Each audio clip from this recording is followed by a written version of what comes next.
Hi, everybody. This is Todd Creager. What I do is I help couples rekindle passion.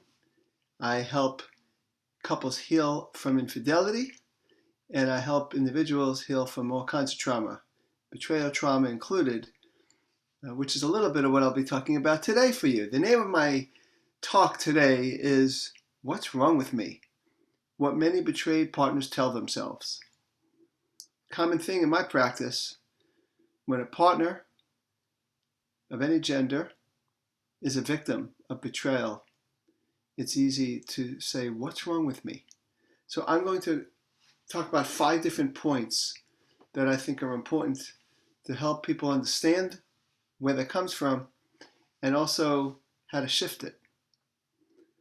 So the first thing is personalization. That's a word I use. We personalize things. And where does that come from? So that's the first thing. Personalization, where does that come from? And I think we have to personalize when we're little kids. When we're a little kid and we're dependent on our big people to love us, then if they don't take good care of us at some times for one reason or another, or in more drastic cases, it becomes a consistent problem, we as a child need to see the parent as good. Because if we don't see the parent as good, we feel really powerless, scared, alone. We can't afford that. So we make a little bit of a psychological shift. A theory class I teach at USC, I talk about a phrase called the moral defense. And it's in what's called object relations theory. And what it means by that is that the child will defend their parent in their goodness because they need to see the parent as good. So if you treat me bad, it must be me. So we have learned to personalize things. And the other thing about it is we're relationship creatures. So we're in relationships. And so we look for our partners, as well as our parents, to mirror our goodness and our worth. So it's really kind of a natural thing to personalize things. But just because it's natural doesn't mean it's true, doesn't mean it's real. And so this phrase, what's wrong with me, it comes from a personalization that just isn't true. Now combine that with point number 2. Point number 2 is no one's perfect. I've been married 37 and a half years, and I have to tell you, I am not perfect. I have learned from being married to my wife that I have my moments of being absolutely wonderful. Really, I can be. I can be a good guy, I can be a good listener, go out of my way, but she has had many reasons to complain about me, as I have her, and as we all do of our partners that we get to know over time. There's been times I haven't been a good listener, or I've been wrapped up in work, or I've been defensive, and the list probably can go on and on. So I'm not perfect. So if my wife cheated on me, which she has not, but if she had cheated on me, then I could say, well, maybe it's because of all these things I did. But no one's perfect. So that can always be an excuse. And sometimes the person who betrayed will do a little what I would call gaslighting. Instead of taking full responsibility for their choices, they'll say, well, you didn't love me enough, or you didn't compliment me enough. You know what? That might be true. That might be true. And even if that's true, no one's perfect. And the person who cheated would need to find another way to do that. Which brings me down to some of my other points. And point number 3 is cheating is never about the betrayed person, ever. The person who cheated made choices. And that choice was made for whatever the reason is. And yes, you have co-created that relationship. But if you go back to number 2, no one's perfect. So if there are things that you've created in the relationship that really works, that's great.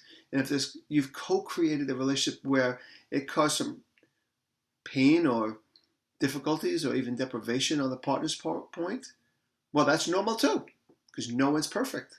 We have to realize that our role models when it comes to these committed relationships are our parents and grandparents, and they've had a lot to learn. I think for the most part, each succeeding subsequent generation gets it in some ways a little better. You know, back when I was first in this field, there was even hardly any books on relationship. There were some, but nothing like now. Absolutely nothing like now. My book, The Long Hot Marriage, if I wrote it back when I first got in the field, maybe it would have been a New York Times bestseller. Because there wasn't as much competition. So we are getting more evolved, but it's our parents and grandparents that were the role models that taught us how to be in relationships. So of course we're not going to get some things right. And just because we don't get things right doesn't mean you deserved to have a partner who cheated on you. That's just false. It buys into this idea that you should have been different or better or perfect. No. Actually, we should really mess up a lot because we're kind of low on the evolutionary ladder of relationships. We're just learning it. Which gets us to point number 4. Point number 4 is the real issue oftentimes what leads to cheating. Even though there's many factors, and I've talked about this in other videos and podcasts and all that. There's lots of reasons, but the one major one that kind of is an umbrella for everything, it's a lack of mature communication. So if a partner who is cheating, and even if you do have something to do with it, which we all do, by the way, like I said with my wife, she has plenty of things she could applaud me for and plenty of things she could complain about me for. So there's always things that a partner could complain about. So you talk about it. You have mature conversations, not blaming, mature conversations where the person, before that person would cheat, would instead say, I'm having trouble with this, or I'm really having frustration with this. And you might try to work it out. And then if you don't, let's go to therapy. Or, you know, we just can't do it. And so let's divorce, but I will not have a secret, you know. So there are choices people have other than infidelity. So, but lack of mature communication is the real issue. It is the real issue. And, you know, as a matter of fact, when I work with people that want to try to work it out after infidelity, I've worked with thousands of individuals and couples on this. It's never been about the betrayed person. I have to make that person become more deserving of fidelity. It's never that. It sure is a lot of lack of encouraging mature communication. As a matter of fact, in my experience, the biggest predictor of non-repeating infidelity is when a couple does begin a pattern of mature conversation. So that is the true umbrella issue, even though there might be other factors. But whatever the factors are, if we're communicating more maturely with our partner and being open and being transparent and letting our partner listen to us as well as listening to that partner, then infidelity becomes really unnecessary. And at least it's really difficult to cheat on someone when I have shared my story with you, my feelings and my problems and my challenges and even my complaints, and you listen. That's what I mean by mature conversation. There has to be a practice of mature conversation. And the fifth, now this might feel like a stretch for some of you, because, you know, but this is how I was thinking about the fifth point here, about dealing with this whole idea of what's wrong with me.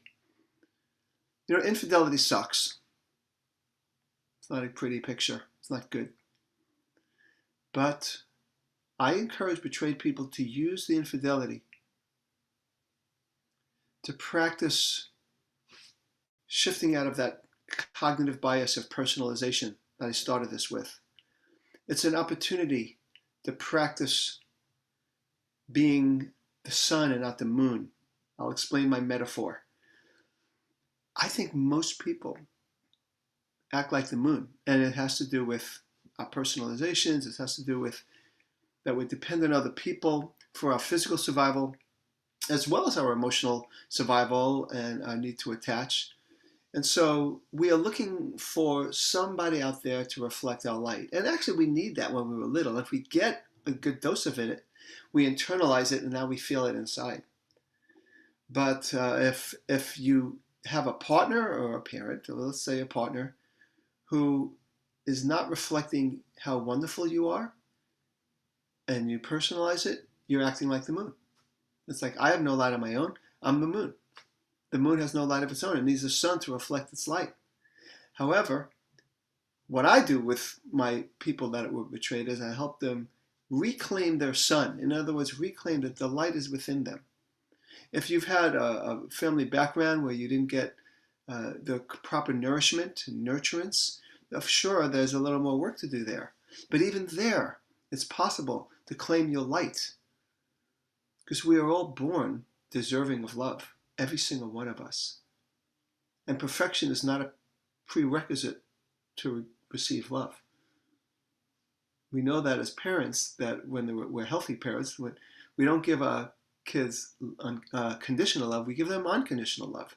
And through the unconditional love, that's when they start to feel worthy, because, we do come into the world like needing that.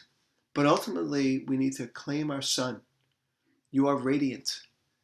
And as much as infidelity sucks, it oftentimes can be a launching pad for people that are betrayed to realize, wow, I've been depending too much on my partner, and maybe other people too, to define my worth. And I can't do that anymore. I can't afford it, because that person has their own stuff.